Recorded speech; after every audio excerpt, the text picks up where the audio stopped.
Like most teens, I was scrolling through YouTube Shorts when I stumbled upon a video that made me interested in the topic of mental illness and social media. I saw a video of a young girl who was sharing her multiple personality disorder. At first, this did not seem odd, but when I looked further, I realized some odd things about the video. Having some knowledge about how multiple personality disorder works, I knew that the personalities usually do not know the other one exists, and that it is impossible to intentionally switch between the two. In the video, she was able to do both. While I had my doubts about the legitimacy of the video, it could be possible that she did in fact have the disorder.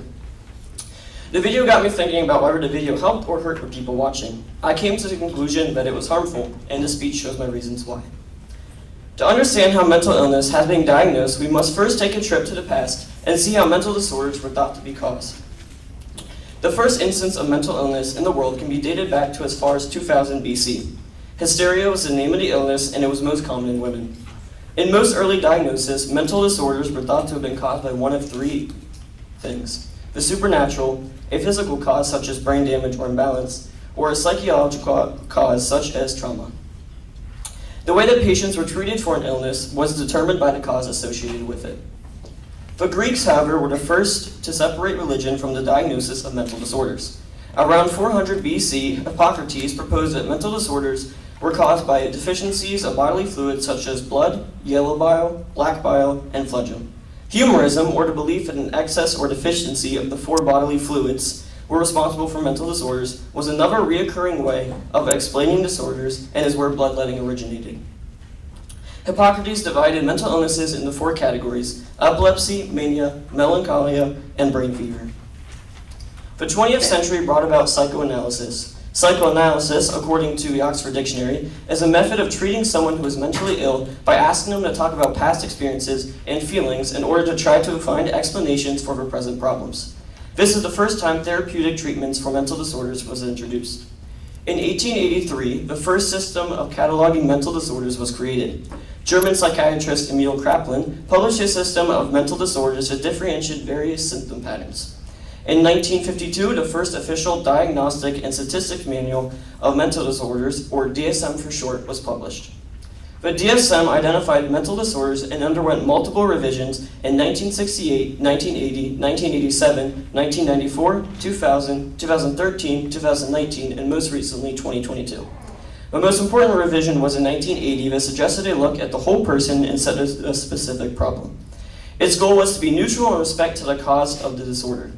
Each revision added increasingly more detail and narrowed down the language used to identify disorders.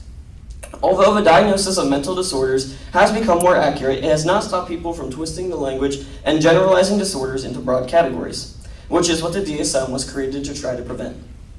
Now the DSM is influenced by culture and is becoming more biased with the content that is added to the book. In recent years, terms like depression, OCD, and tics have become increasingly more used in our daily language. In a recent story, Daniel Fu, a student at UCLA, wrote a story about his friend Sam, who he went to high school with. Sam was diagnosed and medicated for clinical depression.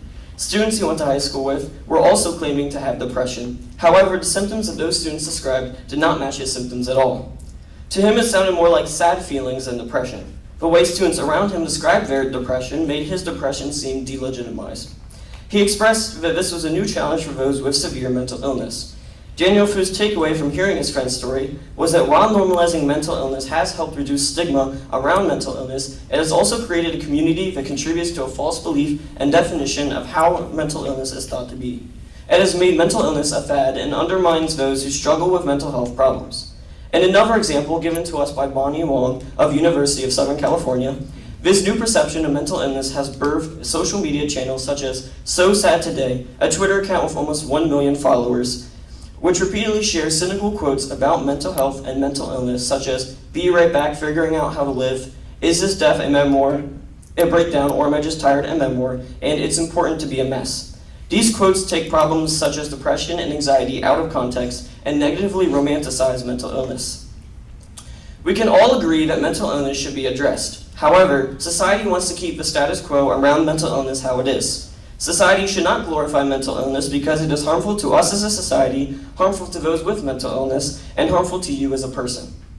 The first reason we should not glorify mental illness is because it is harmful to us as a society. The use of social media has propelled the spread of mental illness.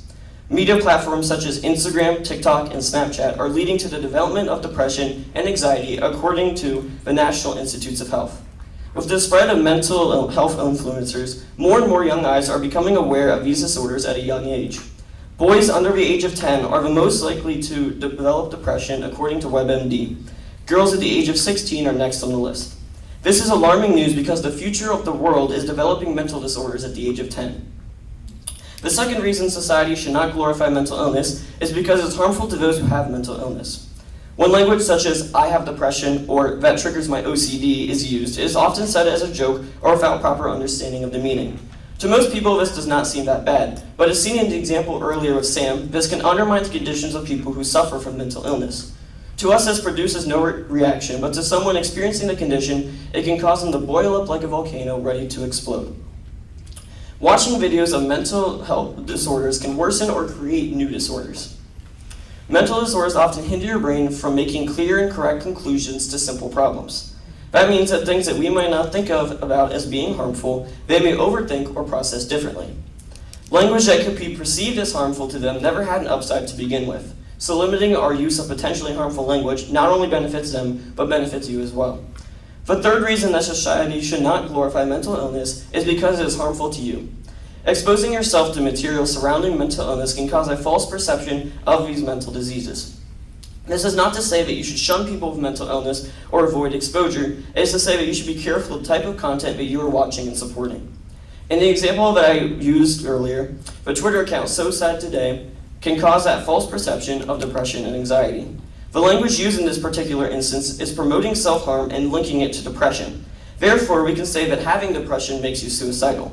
In reality, these two conditions do not necessarily correlate the majority of the time, but when we fuse them together, often we can create correlations between the two.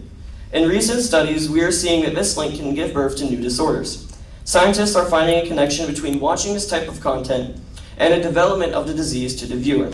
According to Henry Ford Health, people, especially teen girls, have been reported developing Tourette syndrome, or better known as tics, from watching influencers with the disorder on social media. This is a medical phenomenon called a functional neurological disorder. A functional neurological disorder describes a problem with how your brain processes and sends information to the rest of the body. Often these conditions are developed, and the person is rarely born with them.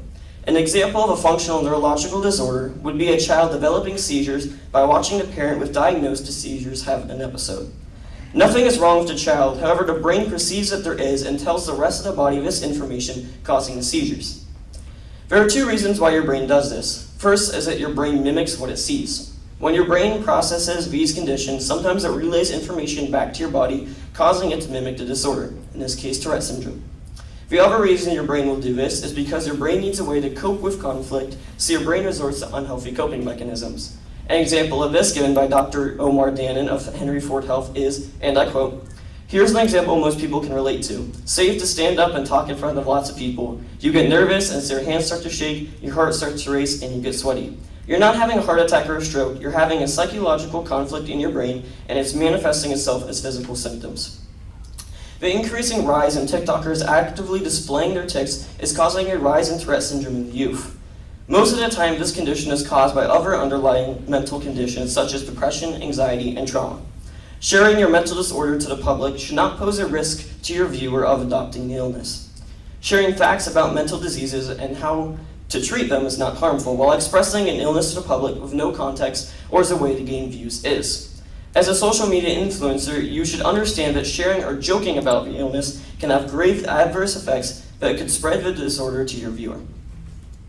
While the Bible does not directly input into this topic, it has some things to say about where we should put our identity. Galatians 2:20 says, "I have been crucified with Christ. It is no longer I who live, but Christ who lives in me. And the life I now live in the flesh, I live by faith in the Son of God, who loved me and gave himself for me." Paul tells us that because Jesus died on the cross, our identity is no longer in the world, but in him. Instead of putting your identity in a mental condition, you should trust in God's healing and put your faith in him. Putting your identity in Christ will be way more rewarding in the long term than gaining value from what you put online or a condition that you have. Many would not agree with the reasons as to why mental illness should not be glorified on social media. Many want the status quo around mental illness to stay the same. One argument they may use is that sharing mental illness increases the likelihood of someone to seek help from a doctor. People, especially celebrities, expressing their experience with everyone has helped people open up to doctors and therapists about their disorder. The more people feel comfortable about sharing their mental illness, the more likely they are to receive medical help. While this may be true, it has a very small proportioned effect. According to MHA National, 19% of the United States has experienced a mental disorder, while according to ThriveWorks research, 44% of the US has self-diagnosed or diagnosed someone else with a mental health condition. This shows us that a high percentage of people are not seeking help from a licensed professional, but rather they are basing their diagnosis off the video or article that the content came from. Another reason this is harmful is because humans often use these self-diagnosis as a way to justify actions. Often, instead of using online tests as a way to determine if further action is needed, it is a quick workaround to affirm the assumption that was made. Another argument for keeping the status quo around mental illness the same is that sharing content about mental illness prevents individuals from using negative coping mechanisms for their particular illness. When people feel that an outlet for seeking help is available, it is easier to reach out for help. If someone felt that their condition was not an issue because of what society tells them, they would reject help and therefore cope with harmful mechanisms. If they realized that help was available, they would seek it. This again is incorrect logic. While it may promote people to be more open and willing to seek help, individuals will often choose to seek help through online sources because of factors such as cost of treatment and availability of the specific treatment.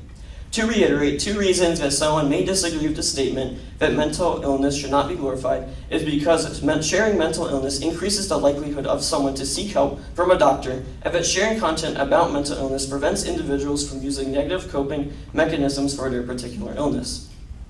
These arguments are not convincing because they leave out some factors that affect the ability of individuals to seek help, such as cost and availability.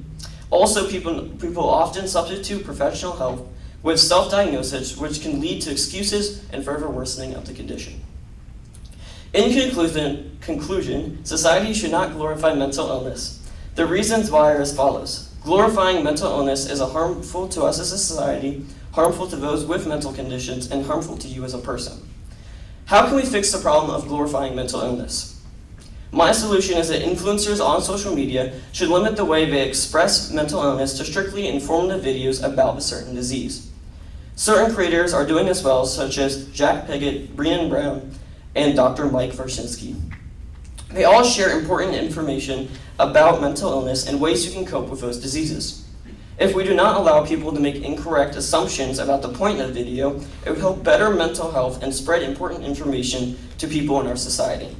We would be rewarded with a better functioning society and healthier community. Thank you.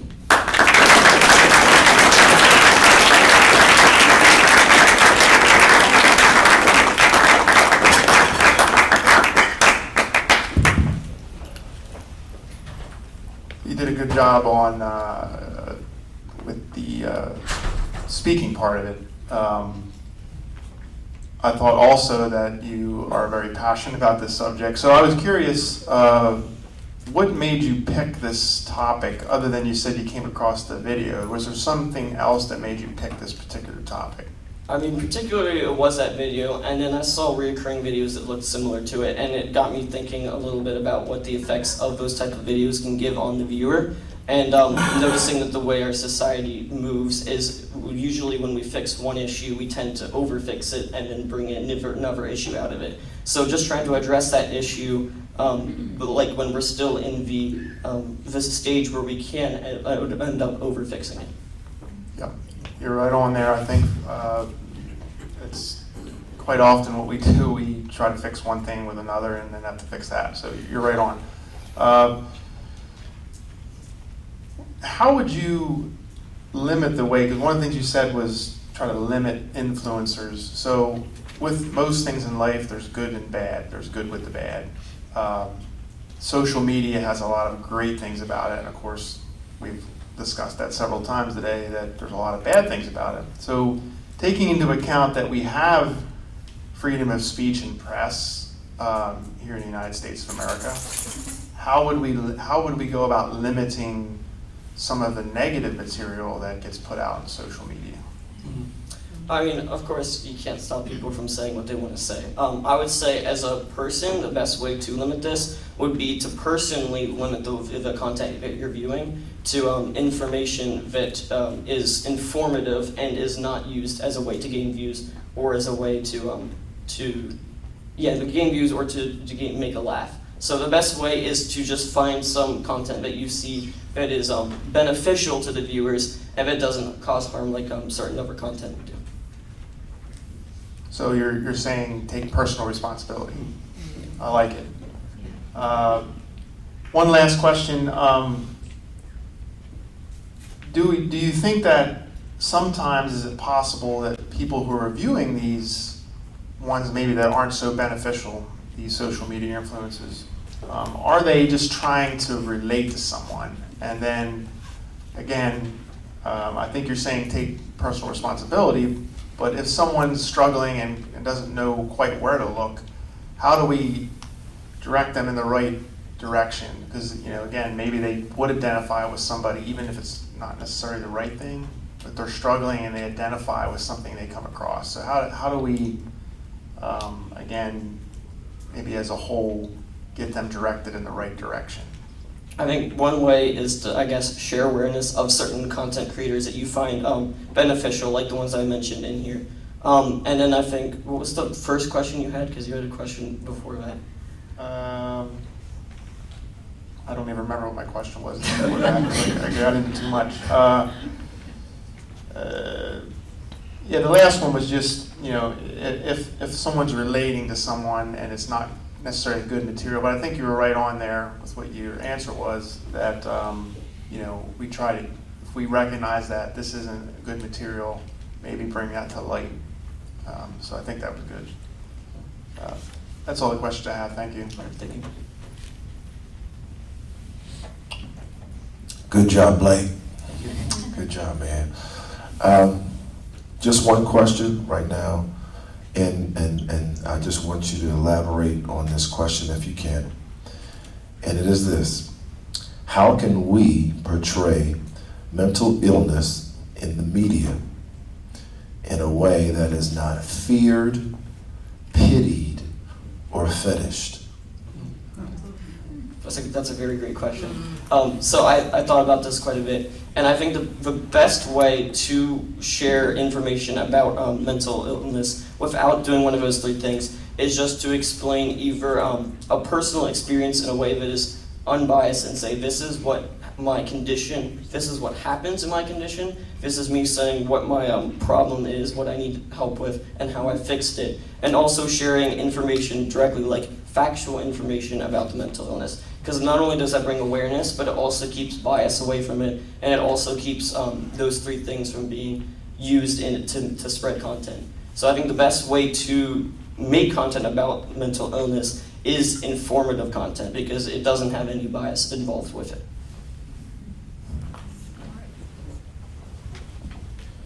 Thanks, Blake. I was wondering in your research if you found helpful resources. I think you made it pretty clear that the best way to get a diagnosis is to go to a trained professional who's equipped to provide that diagnosis. But we live in the age of WebMD, and so if I go to WebMD and I type in my symptoms, I say I have a headache, hit enter, I now just determined that I have a brain tumor. So I'm, essentially that's the same kind of thing that we can do with social media. We can be like, oh, I sometimes get anxious about things. Oh, I definitely have an anxiety disorder. Or I sometimes want my room to be clean. I probably have OCD.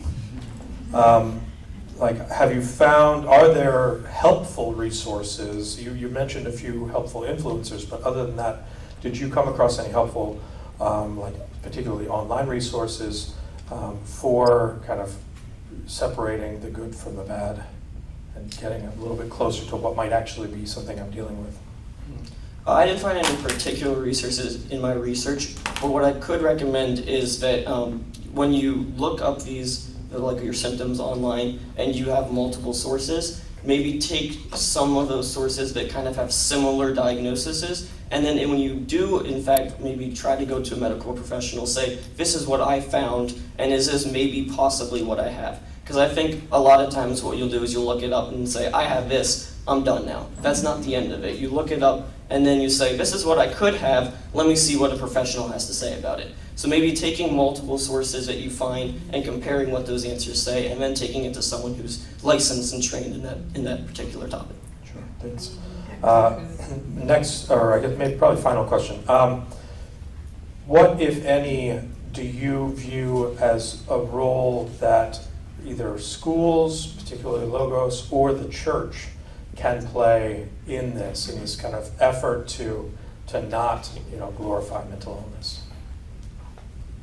I think the best way, because a lot of this does have to do with social media, and those two places don't necessarily, I guess students and younger people don't really use social media in those particular ways. But I think one way is just raising awareness of this particular topic to the students, and maybe saying this is ways that we can share mental illness in ways that are beneficial to people. So maybe bringing awareness to specific problems that students may have. We're saying this is what we should look for on social media that would benefit you and that would give you better information. So maybe just educating on what particular illnesses are and how they work, and then how you can identify them would be ways of helping people, especially students, see that in online.